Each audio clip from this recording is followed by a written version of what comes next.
Right. Well, it's my great pleasure to introduce to you the Reverend Dr. Christopher Page.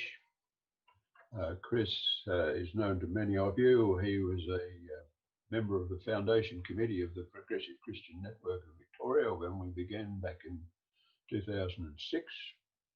Has been a great supporter ever since. He has been the minister at Turak Uniting Church for the last 9 years. And before that, he was a Baptist minister in 3 congregations and the senior chaplain at Carey Baptist Grammar for a period from in the late 20th century.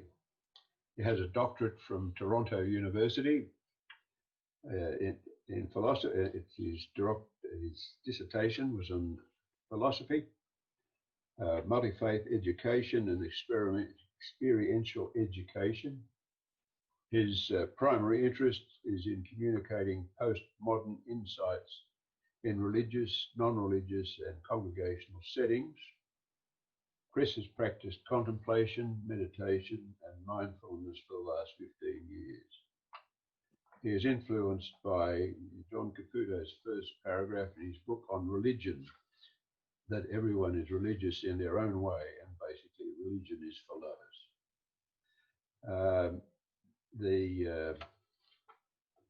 So now, Chris, I hand over to you to talk on your subject of enchantment, disenchantment, re-enchantment, directions towards the future of Christian faith. Good. Take it away. Thanks. Thank you, Dick. Really appreciate that.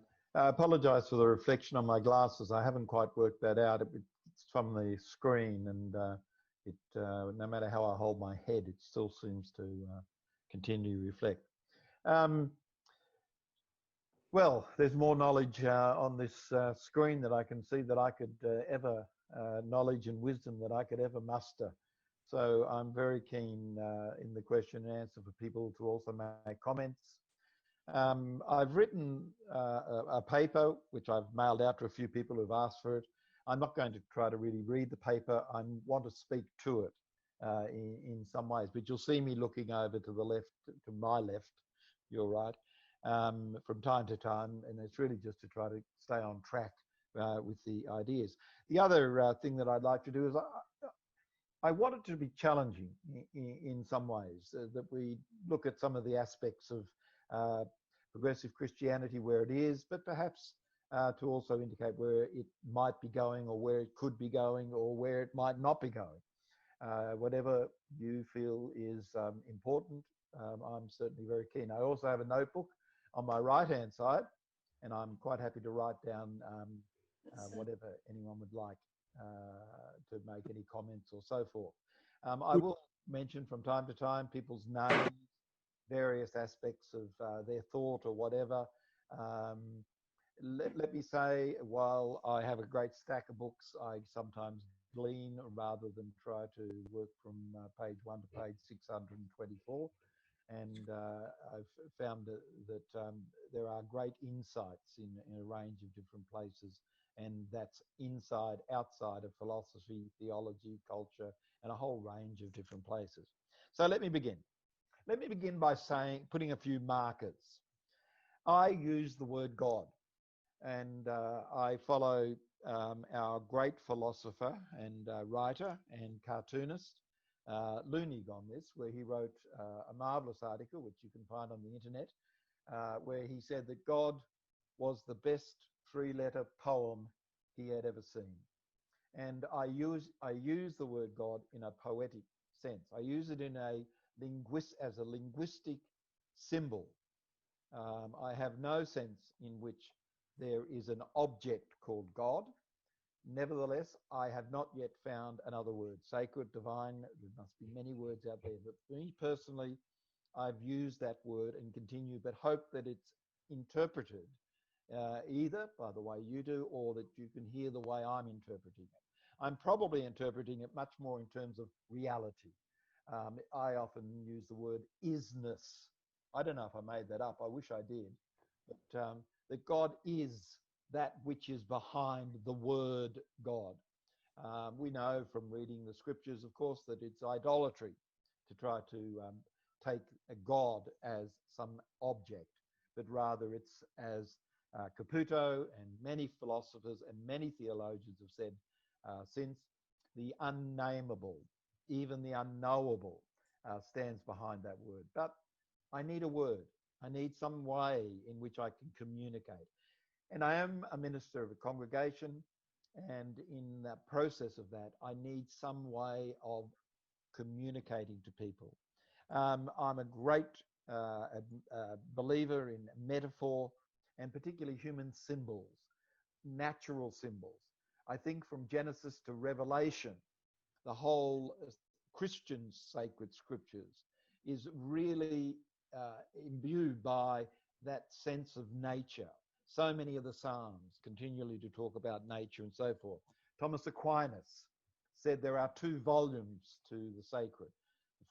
One volume, he didn't say the first, but one volume is nature, and the second, of course, within his context, was the sacred scriptures, meaning the Christian Bible. I would say the ancient wisdom that we have. There are 2 volumes, and nature, thank God, is reoccurring within our way of thinking in the world today. It's become much more accessible in terms of language, that we can talk about nature in that way. I'm also very much influenced by Paul Tillich, my teacher of theology at Queensland University, Peter Carnley, who eventually became the Archbishop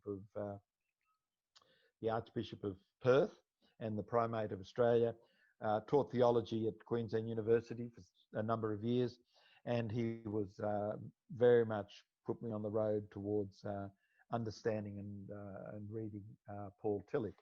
However, Paul Tillich wrote in the middle of the 20th century, and I don't always think that his ideas are as helpful today in the 21st century as they may have been in the 20th century.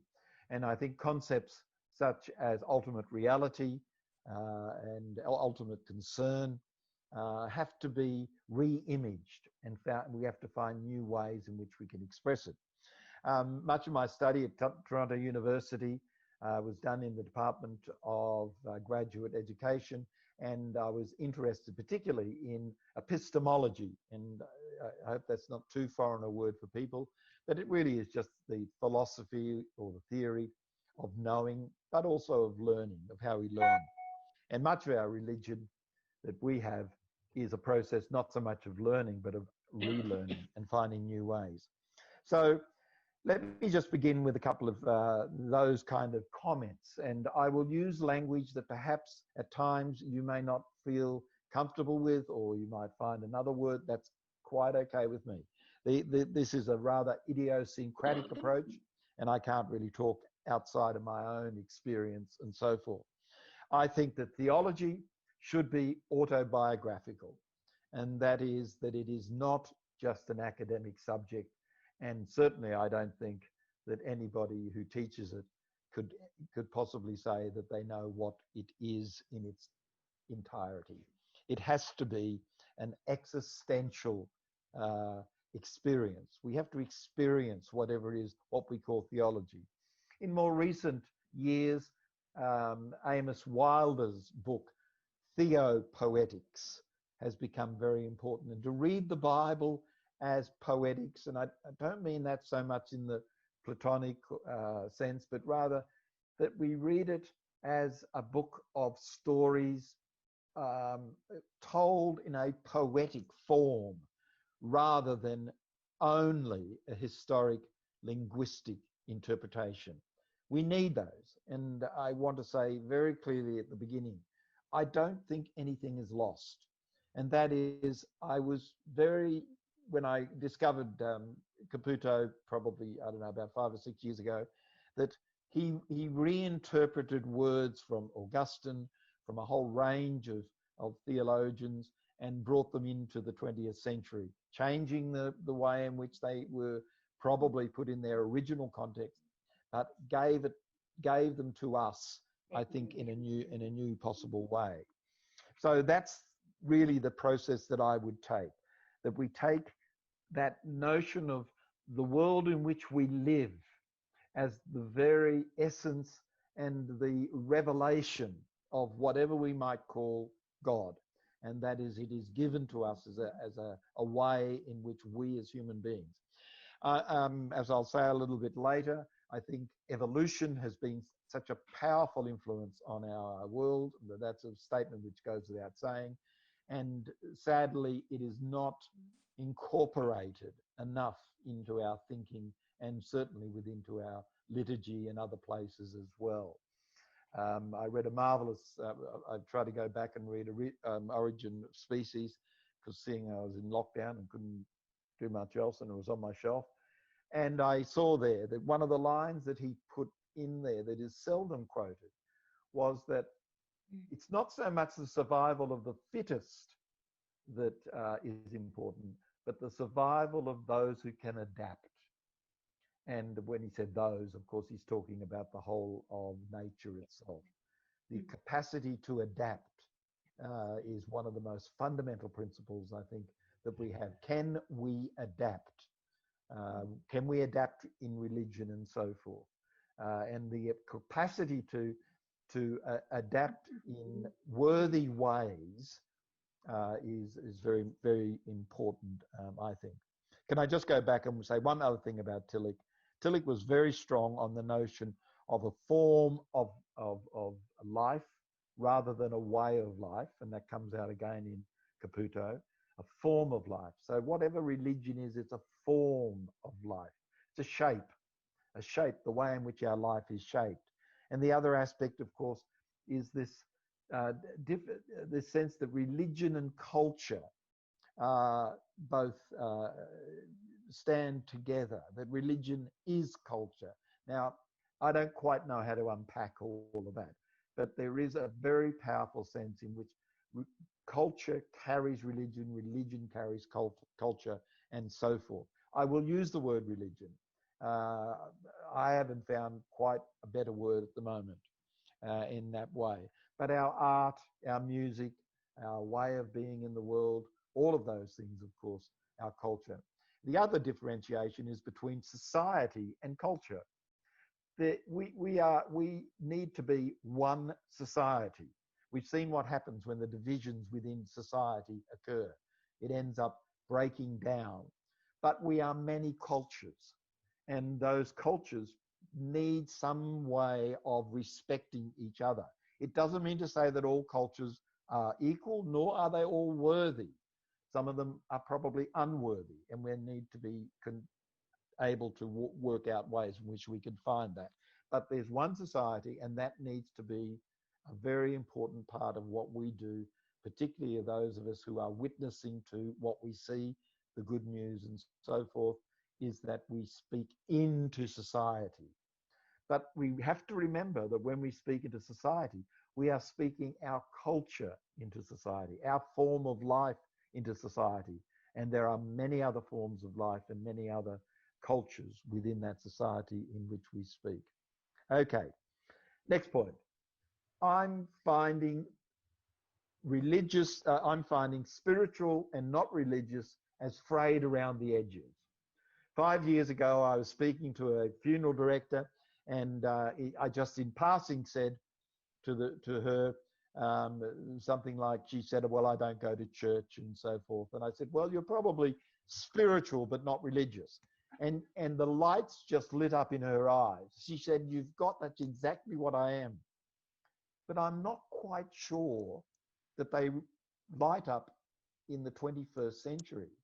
I think spiritual and not religious needs some work.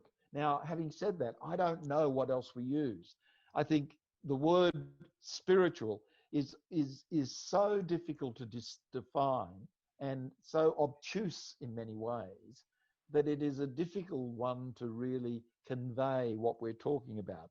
Religion, on the other hand, while it may be quite clear, is so misinterpreted that it also becomes quite meaningless in the way we talk about life in general. And of course, it doesn't take very long, as soon as you mention religion, for the communication to turn towards all of the damage that religion has done. I don't have a lot of time for the word atheist. I find that it belongs in the last century. I'm sorry, 2 centuries ago, probably the 19th century. And it doesn't, I don't think, speak today. I have a bit of contact with young people, not a lot, but when I do, I find a lazy atheism. And that is, it's a sort of a peer group kind of thing, that they can use the word, I'm sorry, my phone is asking me, what am I talking about? And I have to turn it off. And I think that there is many words that we often use today that are not that helpful. Now, I don't just mean religious words, but I mean that we need to find the capacity to communicate to the culture around us in ways that will carry the thoughts that we think are most important. It comes back to wisdom, I suppose, and that we need to find in the traditions that we have and the other traditions, the other cultures, a wisdom that will speak to the 21st century. The first century had its own wisdom, had its own language, its own cultures, its own way, its own society, and we can't be time bound, as we are well aware by that. But we can draw the wisdom from those ancient traditions. And I think also developmentalism is so important. I don't think really that anything is lost. And that is, while we do live in the 21st century, we have to see that we have traveled through so many centuries, or well, of course, so many millennia, so many billions of light years, and that we have arrived at this position, to use another expression, standing on the shoulders of those who've gone before us. We may not like everything that they've done or said, but they still belong within the great tradition of, whether it be human or creatureliness, that has brought us to this particular point. And so within our own particular way, looking back and finding those things that speak to the 21st century is quite important, and it's also legitimate to let go of those things that do not speak. And there is much of the Bible that does not speak to the 21st century. And I think we need to be unshackled from that. Now, that's not to say that we should do what Jefferson did and take out all the miracles and take out all of the whatever. They're still there. They stay there. Some of them will be helpful, some of them will be quite unhelpful. But I think that the capacity that we have, the ability that we have, the wisdom that we have to know what we want to bring forward and what we want to speak out, I think is great. Caputo, again, just to say, he's a philosopher of religion. If you want to read a book, the one that I'd suggest would be the book that he wrote, which is called Hope Against Hope, where he really does talk in an autobiographical way about his actual part of his journey. He certainly addresses the postmodern, the French philosophers and so forth, but he takes words that are used within the biblical text, within theological text, and he brings them into the 21st century. He's not afraid to let go of those words that we've had. And we in the progressive movement have done that often. We've moved from salvation to liberation and so forth. We've moved to wholeness, to a sense of well-being, and those words, which are words which have currency in the 21st century, but would not necessarily have currency in the first century or the second or the fifth or so forth. And so a brief overview. Let me just say a few things before I dive into the topic that we've talked about. And let me keep an eye on the clock here, because I'm going to speak too long. We already know these things, and let me just go through them very quickly. We must have a cosmic experience. We have a lens on the universe through the Hubble telescope, And that is so important and so powerful in terms of our psyche that we must not neglect it within our thinking. There must be a full acceptance of the development of the theory of evolution. Now we know, of course, that evolution is in a process of any science, process of development and so forth. Human life has to have a sense of openness, and that it is not closed. Theology, religion is not closed. It is open-ended, and it will keep on changing. There needs to be, I think, that collapse of religion and secular, that they are not standing in opposition to each other, but rather there is an emerging form of life which will take the secular and the religion and find them together. Theology is experiential. It is autobiographical. Now, that's not to say that just because I come up with an idea or an experience, that my experience should hold sway. It must be developed within a context, within a way in which we are able to speak with others, communicate with others, and almost in our speaking know what we think and have our thinking changed by the people around us. Now, I don't know how those communities are going to develop in the next 20 years or so. They may develop like the way we have a community here, 124 views, some two people sitting together. That may be our community.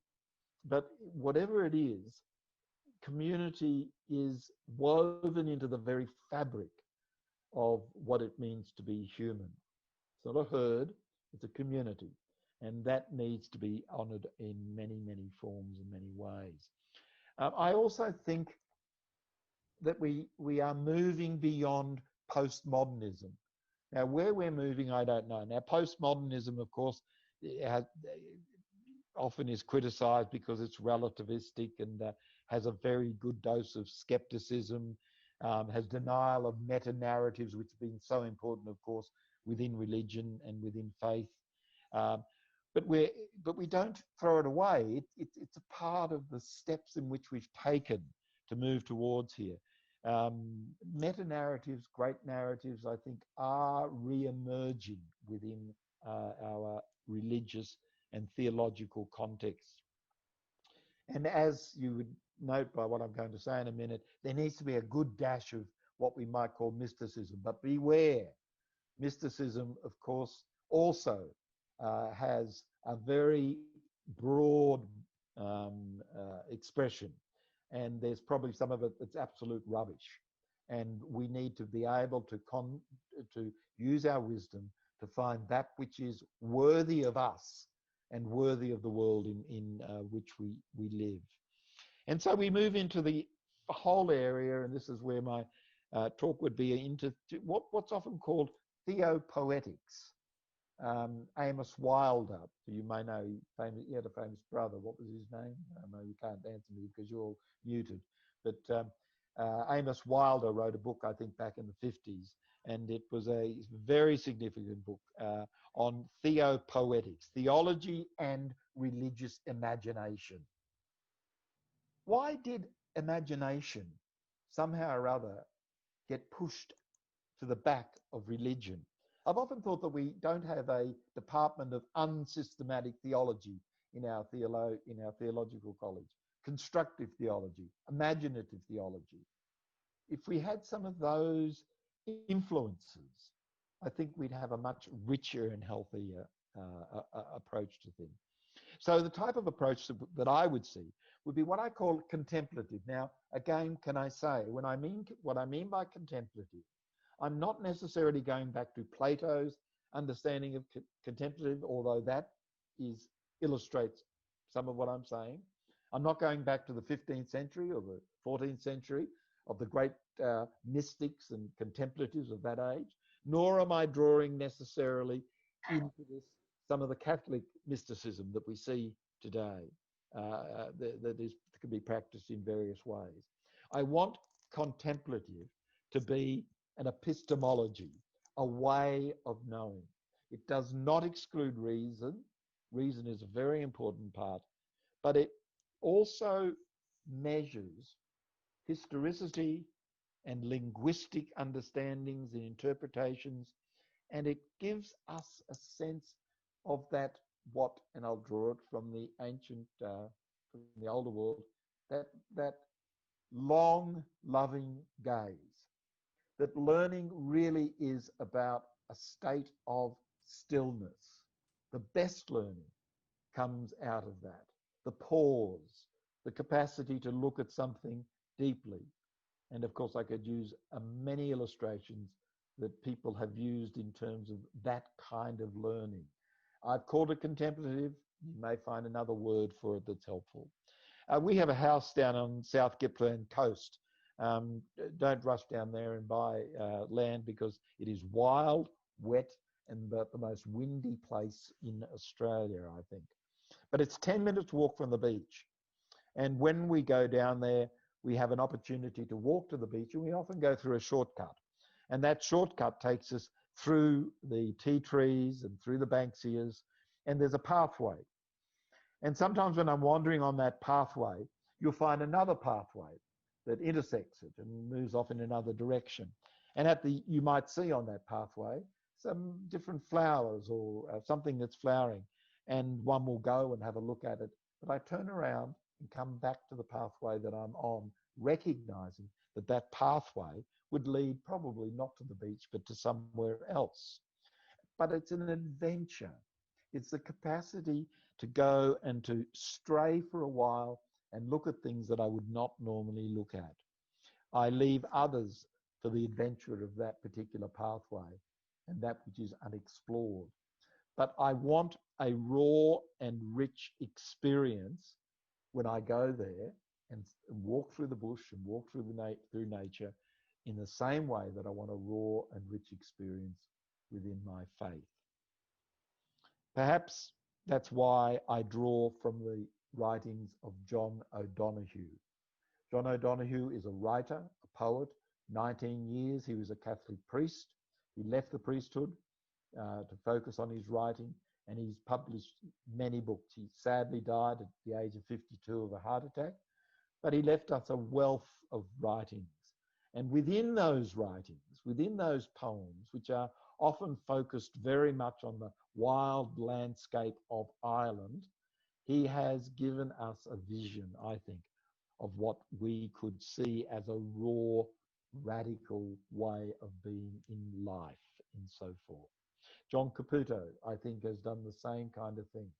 He is certainly a radical, liberal thinker, the way in which he does it. And when he does venture into theology or into talking about God and so forth, he uses a form, I think, that really does help us to understand what enchantment, disenchantment, and re-enchantment is all about.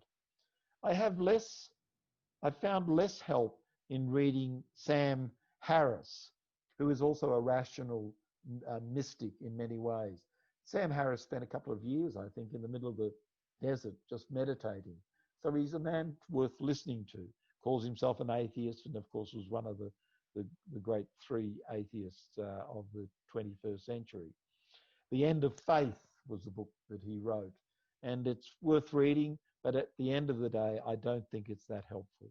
What we need is something greater than that. But I found also with Ken Wilber, who some will know, extensive writings, dense, obtuse, difficult. Certainly I found it difficult, but I do appreciate his developmentalism, that there's a sense in which we must wind into our being, that we are in a process of development. We are moving from that sense of enchantment through enchantment towards re-enchantment. So let me begin with the first. The first vision, I called it. And I'm using this more as a template. It's not meant to be anything more than just a way of looking, a lens through which we can observe some of these aspects. They're beautiful words in themselves, so that also happens. But enchantment is often seen, and we often, of course, are drawn to it when we see children, the first vision that a child has. The book Spiritual Child by Lisa Miller has attempted to put this into a scientific tense, if you've had a chance to see that. She's a scientist who spent 20 years studying children and their sense of the spiritual, their sense of God even. And she suggests that childhood spirituality is a powerful truth and is strangely absent from mainstream culture. And that's probably understandable when we know the way in which Western thought goes, that we don't value children. But she says this. She says spirituality, and she's referring to children here, and she's referring to this first vision, this sense of enchantment, an inner sense of a living relationship with a higher power, call it God, call it nature, spirit, universe, the creator, or whatever your word is, to the sense of ultimate loving and guiding life force. Now, I know that psychologists have spent years studying that kind of issue. Is it parental? Is it nature? Is it nurture? And so forth. But I take it just on face value that there is this first vision that culture, and then of course culture does its work on them. It brings them into a denomination, shapes them, gives them dogma, gives them ways in which they will have a form of life that will stay with them. That can be pernicious, or it actually can be very helpful for the child to develop further on. And we can see that healthy children, of course, are supported in the way they see them.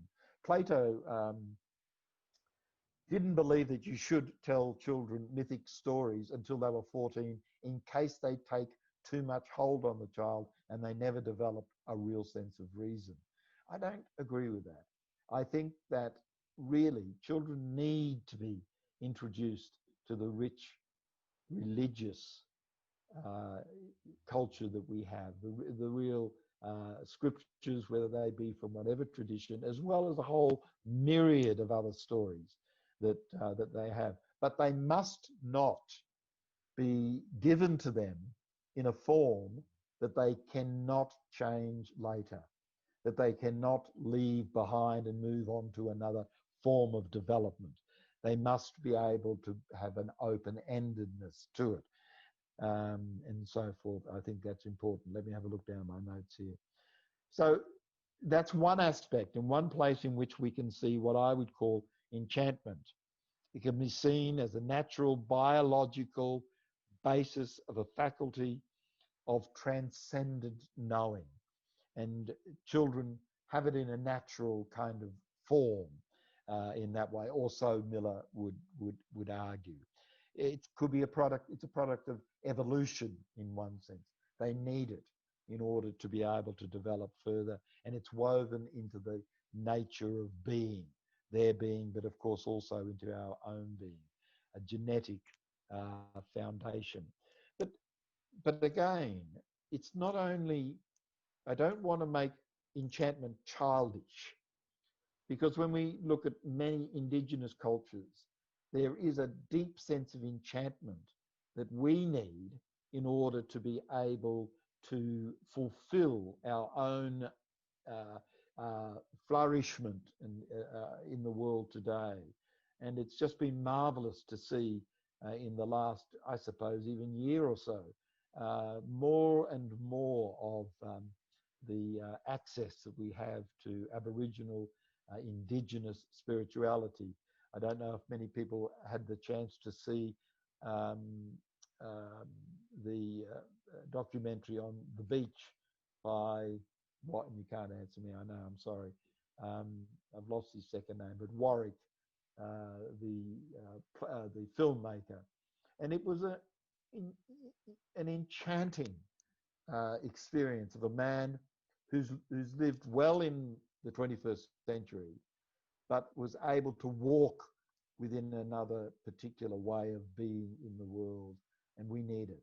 And it's a very powerful thing, I think, which you need. So when I talk of enchantment, I am not trying to diminish it or even just to put it within childhood, but nevertheless, it does exist in childhood. One illustration.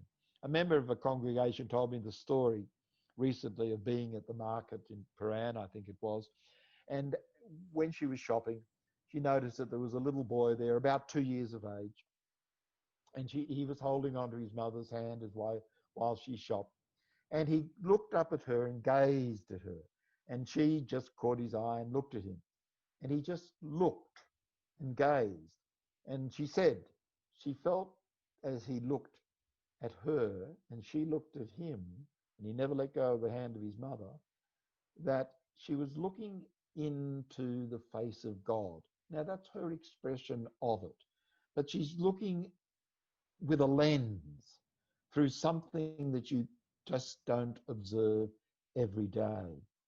I found out recently, of course, that children only blink, we blink 10 times a minute. A child blinks once a minute. Maybe that might be physiological. But I'd also like to put it into another sense and say that there is so much in the world they want to see, they can't even afford to blink in case they miss something. And I think that there's some truth in the fact that enchantment can be a very powerful way in which we live. We do not leave it behind. It is woven into the fabric of our life.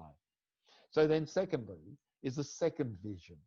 Now this vision is particularly relevant for us in Western society, and that is disenchantment. You are expected in one sense to go through a process of disenchantment. Education is built around the process of disenchantment. And that is that you need to be liberated from a particular vision of life in order to grasp another vision of life. And of course, that vision of life is technological, scientific, and a whole range of rational and a whole range of other ways. And that is not necessarily a bad thing. It's important that we do that. It is a second vision that we have. Adolescence, it happens at times.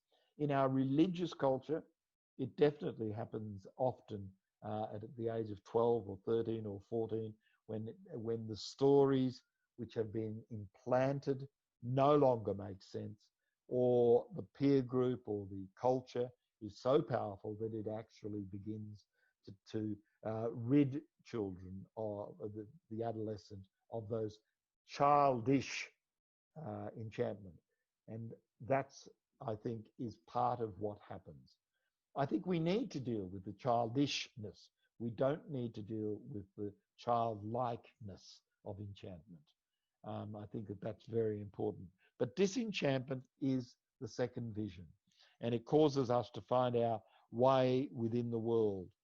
In fact, in ancient cultures, they also had a very sophisticated form of enchantment in that way. But then things happen, and it moves us a bit further along the road. So disenchantment is the second vision. It's not the loss of something, it's actually the gaining of something. I suppose postmodernism has moved us more along that way and enabled us to try to move into reason, rationalism, and so forth, and let go of some of the previous, as I said, meta-narratives and so forth. And we've needed to do that, to let go of things in order to grasp what we have. But I have a clear sense that though no one ever told me that I belonged to a church or whatever, but I believed the things that were said.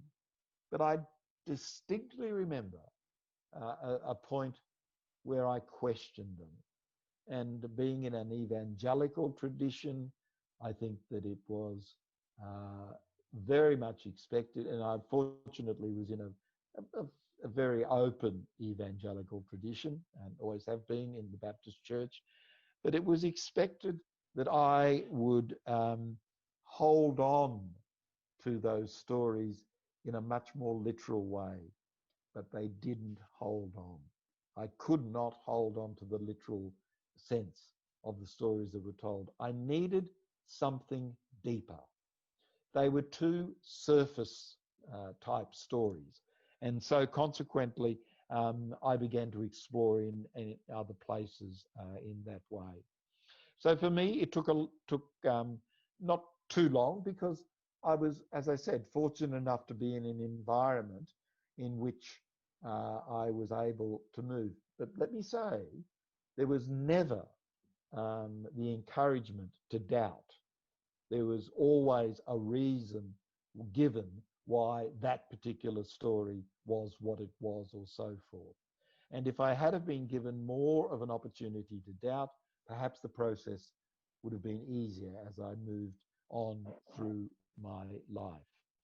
But it was more that sense of finding what Rumi, and some of these quotes that I'm going to use are probably a bit overworn, but that sense that Rumi had of out beyond ideas of right and wrongdoing, there is a field. I meet you there. When the soul lies down in that grass, the world is too full to talk about ideas and language. Even the phrase each other doesn't make any sense. So I think that that's where the doorway between enchantment and disenchantment finds its way.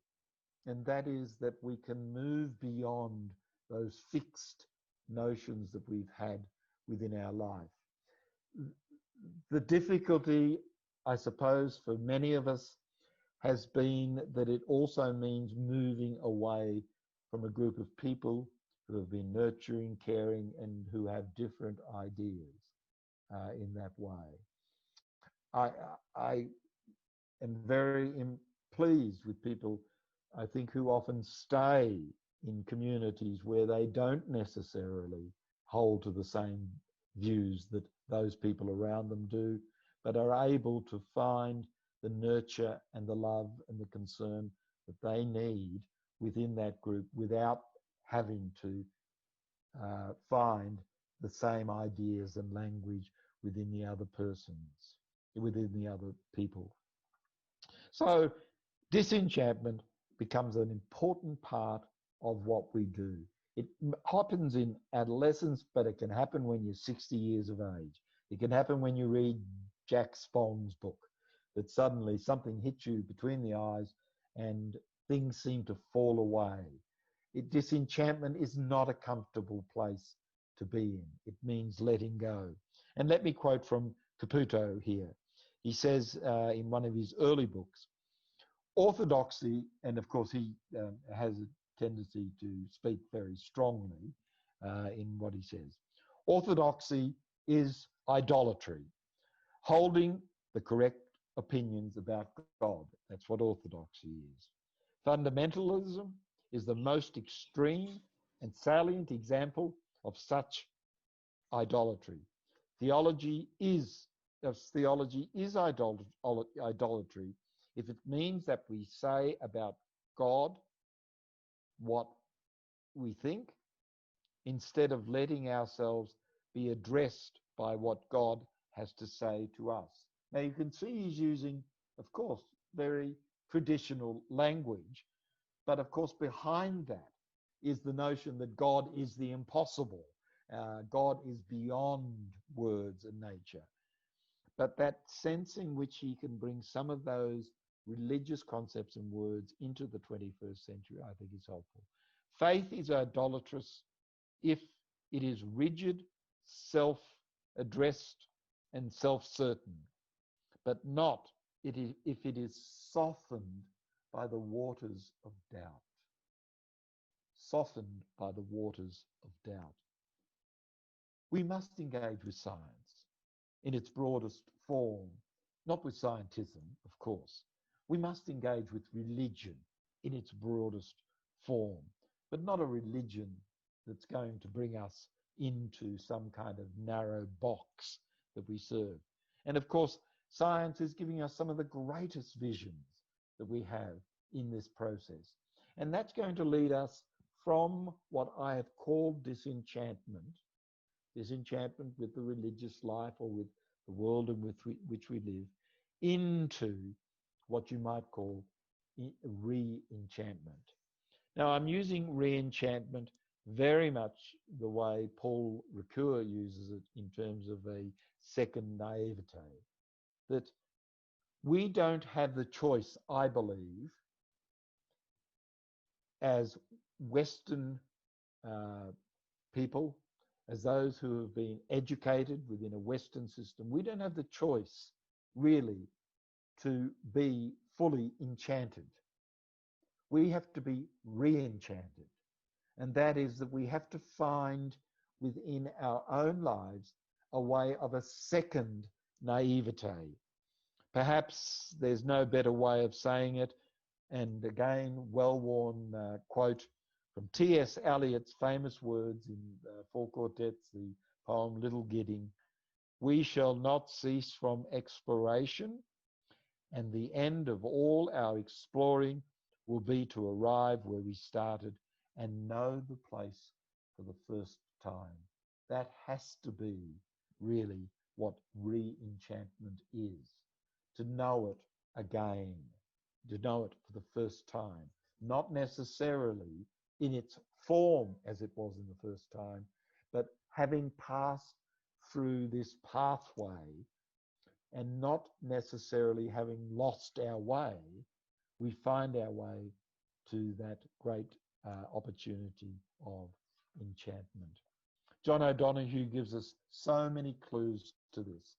And really just Google, if you don't know John O'Donoghue, Google his name and you'll find a series of books that he has written, poetry books. The one that I've used most recently is called Walking in Wonder, which is actually not primarily poetry, but more how he's thought about the world in which he lives and the landscape in which he lives. But what he wants, and let me finish with this, what he wants and what I want is something that's wild, something that's untamed, something that can't be tamed, that is actually an experience that I have had, that I can live into. One of the things institutional religion does is that it appoints official tamers. And I suppose as a clergyman, clergy person, that's what my job was to be an official tamer. One of the things that's what, institutional religion does. On the other hand, in case the divine thing, and the reason we have official tamers, he suggests, is that in case the divine thing wakes up to the wild and way, and we find in the wildness an absence of God, and that is, of course, an absence of the word God. And we find that that word God is merely a window onto that which is beyond God, a God which is more profound than the kind of vacancy that we find within our own lives. But perhaps again, and I haven't mentioned really anything about process theology because I ran out of time, and no, I didn't run out of time. I ran out of paper because I had so much stuff here. Is that we should be led by the best interests of theology, and they lie not in God in the highest, but in the depths. Something deep within God, even older than God. Remember how the word God is being used here? It's used as a lens, as a window. And even an unfathomable, or for the very same reason, deep within us. And deep within us, we and God are entwined. There's so much that could be said about this process of re-enchantment. It really does give life a flourishing, a well-being. It means that I can sit in the backyard and look through a tree and see the sunlight falling on the ground, and it is almost magical, as long as I don't fall into magic and see that magic is the answer to life. Re-enchantment penetrates our cultural and religious indoctrination. It's liberating. it's unshackling, and it can be found, I think, most in the process of contemplation.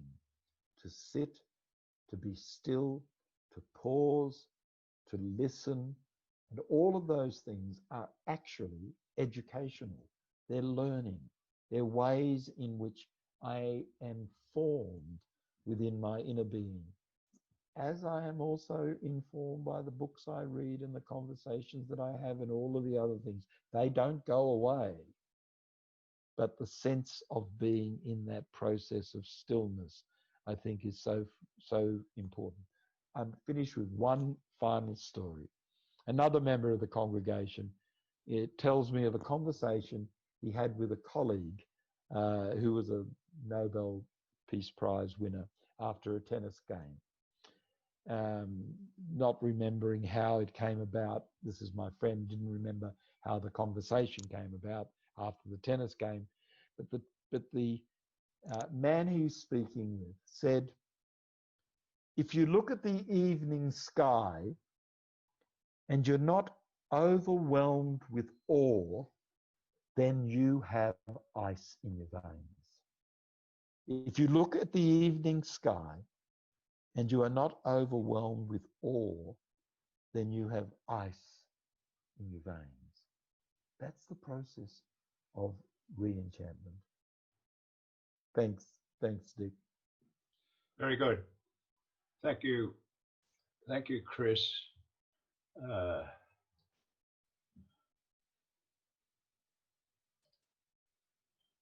We have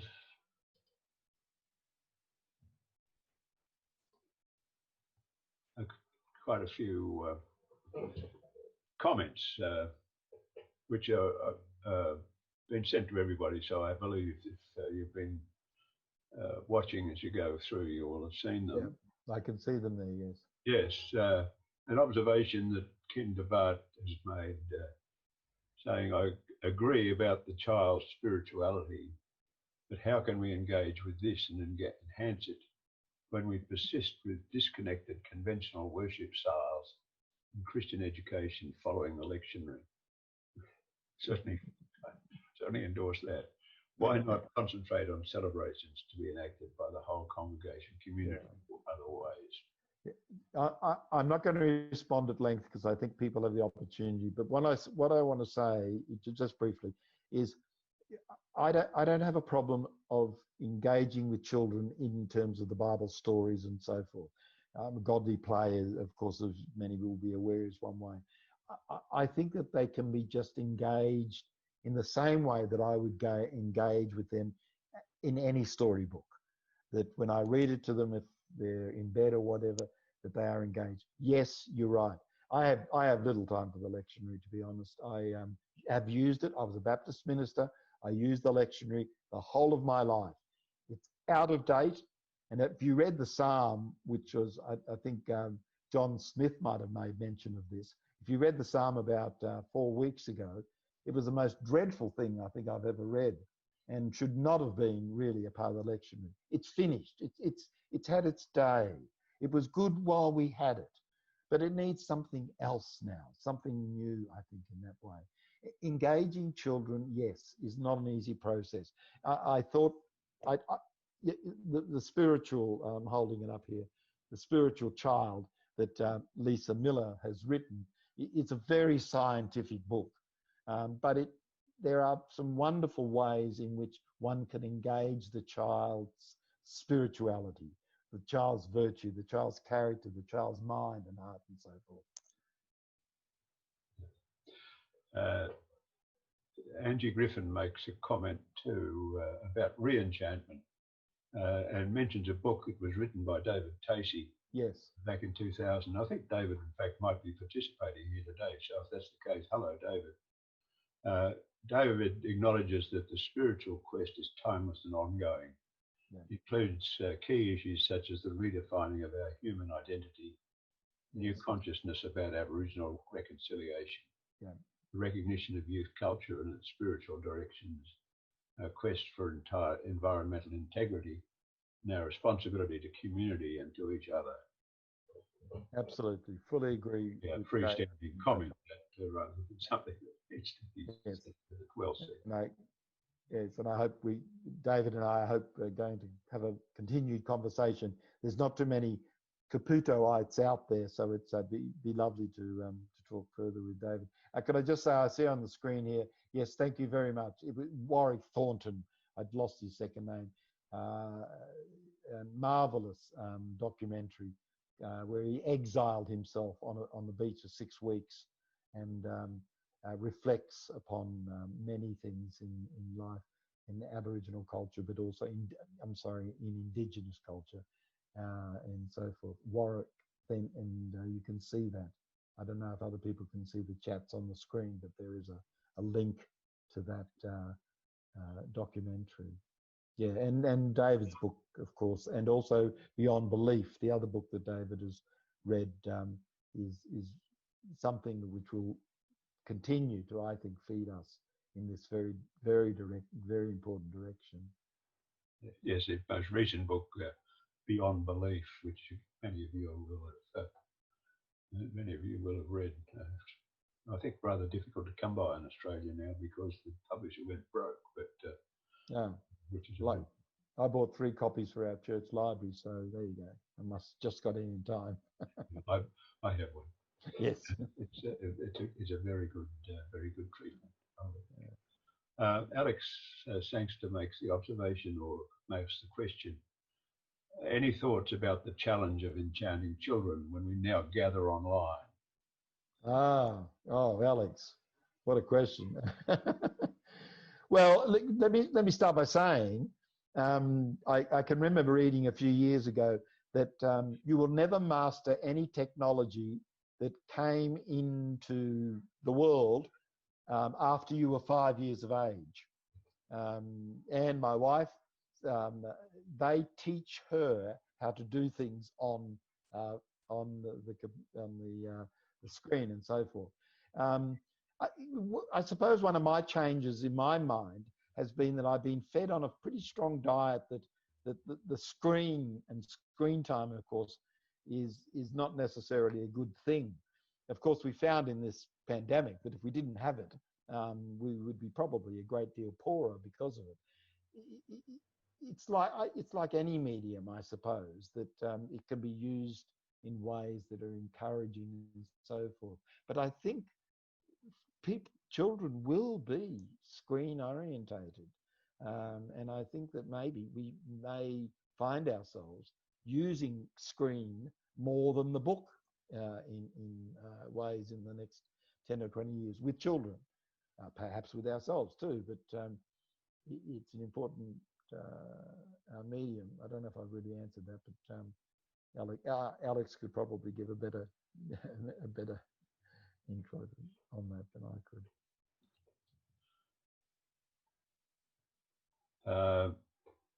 And from John Tansey, Chris, thanks for this. As a meditation teacher and mindfulness teacher, I have found that many people warmly come into that open stillness space that would not normally be churchgoers.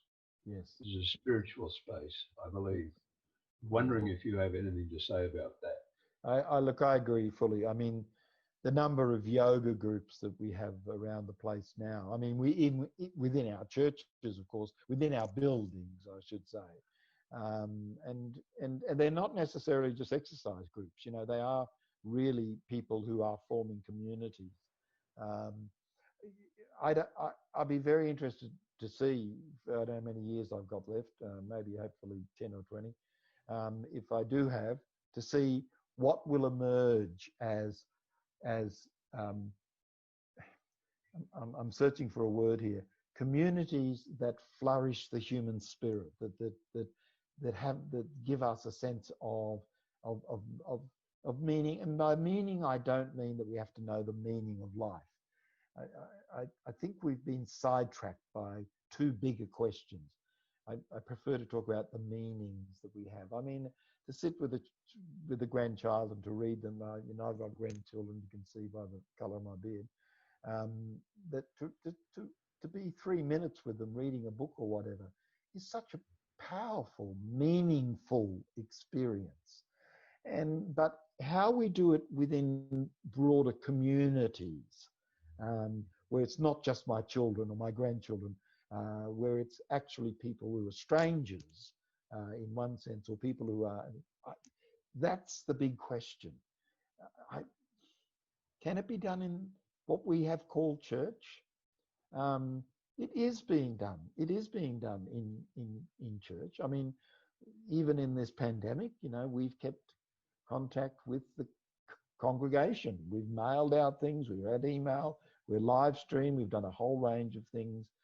But the strength that we need to have to be fulfilled within ourselves, or I was taught very much at University of Toronto, you never say, I'm a mature person, you always say, I'm a maturing person. You never say, I'm a fulfilled person, I'm a person who is being fulfilled, so that it's a process. It's never an end in itself. But to find ways in which we can incorporate, and maybe incorporate the voices of children and into the process would be good too. Yes, a couple of comments. One of Alex Sangs's followers recommends that you watch Alex's online services from St Andrews, Fairfield. Here, Alex. Here. I would endorse that too. Yes, and I think that's the interesting thing, because we started live streaming, and basically all we did to start with was to record what would be a church service. It doesn't work. You can't do it like that. It's got to, you know, Marshall McLuhan was right. The medium is the message, and when you move to a different medium, you have to actually alter the way in which you do it. And now we have someone reading in their backyard the scripture or whatever, and so forth. And in many ways, I think it's much more alive. It brings a life to what we do, rather than the more flat kind of service in that way. Yeah, there was something else. I personally think there's a much greater intimacy in the interchange too. Yeah, interesting, isn't it? Yes. And intimacy through people being more revealing. I think we found that in our conversations that we've had on our Zoom meetings, that people have been a bit more revealing about themselves. Like, why? I don't know. Maybe the screen, rather than the face-to-face, it changes the way in which we relate to people differently in that way. Yeah. Someone said to say something more, and I'm sorry, I haven't said anything about process theology. I just, as you can see, I ran out of time, and I've got. But if anyone would like to come and look at my 500 pages of notes I have next to me, they can look at them at any time. I've got so much stuff on it. But can I say about process theology? And my wife Anne is just finishing reading Bell Webb's book on Florence Nightingale, and I was quite blown away last night. She read to me how Florence Nightingale was really affected, that's the wrong word, really influenced by Alfred North Whitehead. And of course, Alfred North Whitehead is the founder, father of process thinking. And he had quite an influence on the way in which she saw her theology, which is radical theology, of course, as you know, if those who've read Val's book. But it is a very, I think, can be a very helpful way of seeing life and understanding life. Claremont Theological, is it seminary? Anyway, in California, has really been the foundation for process thinking and so forth, and ways in which we can see our life within process. And I think one of the changes in my life has been to see that God is in process. I remember years ago reading that marvelous little passage in Jonah where it talks about, and God changed his mind. And I thought, what a powerful story. And God changed his mind. There is not the separation between God and us and God. I'm sorry to keep repeating it all the time. I'm using it in a much broader sense. But that process, that God is in process as we are, very difficult within our traditional Christian theology to incorporate that into our thinking. But the notion that God is in process, we're in process, the universe is in process. I mean, we used to think that the universe was slowing down, but I just sort of read something. I'm trying to learn a bit about quantum mechanics and so forth. But it isn't actually slowing down at all. It's continually moving. And that there is a process that's happening. And the capacity to incorporate it into our thinking. I mean, it's been done when we think of Paul's writings, that he did. I mean, he rather naturally incorporated Hellenistic thought into his writings, and it communicated to the people that he wanted to communicate with. Well, he got into a bit of trouble about it, but that way of incorporating process thinking, I think, if we can find the right language, the right phrases, the right way of doing it, right is the wrong word, but ways that will communicate with people, it will be more effective. We're only witnesses. We're not out to change the world. Well, we probably are out to change the world, but we're not out necessarily to try to make everybody just like us. But we are, in one sense, to be authentic, to find ways in which I can behave and speak into the world in which we live.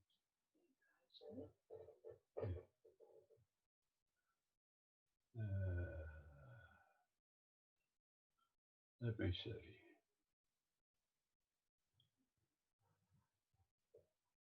Comment. Alex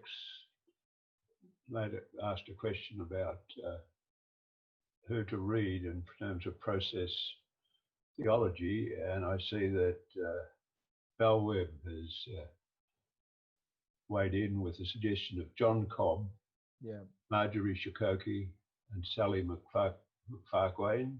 Yes. Good on process theology. There we are.